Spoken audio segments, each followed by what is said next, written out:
Gukora intoki n'amazi meza n'isabune, guhana intera nibura metero hagati yacu. Kuva tariki ya mbere ku kwezi k'Ukwakira, ubuyobozi bw'isoko rya Zina riri mu murenge wa Kicukiro mu karere ka Kicukiro bwatangije gahunda ya radiyo y'isoko inyuzwaho ubukangurambaga bwo guhangana n'icyorezo cya COVID-19. Umuyobozi w'iri soko Nkurikiyinka Joseph avuga ko batekereje kuzana iyi radiyo kugira ngo barusheho gusakaza amabwiriza asanzwe yo guhangana n'icyorezo cya COVID-19. Batekereje kuzana radiyo kugira ngo amajwi abashe kugera hose ku bakiriya no ku bacuruzi bacururizamo. Twabonye aribwo bworoshye bwo kubasha gusakaza amabwiriza yo kwirinda COVID-19.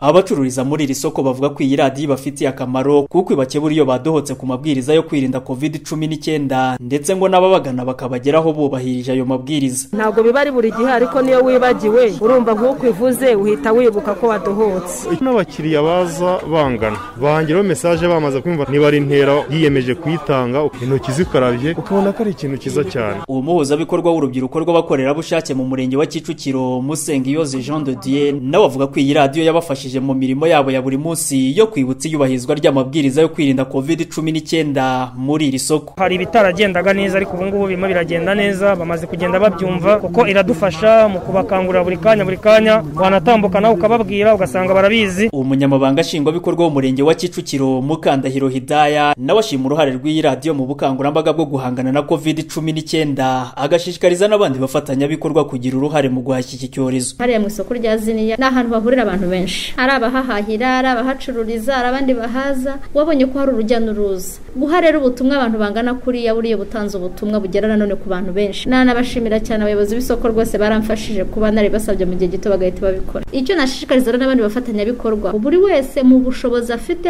atanga ubutumwa bwo guhangana na COVID-19. Iyi mibare itangwa n'ubuyobozi bw'isoko rya Ziniya igaragaza ko muri iri soko hari abacuruzi basaga 700. Gusa muri ibi bihe bya COVID-19 bakora basimburana haza basaga 370. Muri rusange ngo ku munsi abaza guhahira muri iri soko bakaba basaga 1000. Aba ndetse n'abandi bo mu maduka akikije iri soko bakaba bagerwaho n'ubutumwa bwo kwirinda COVID-19 butangwa binyuze muri iyi radiyo y'isoko.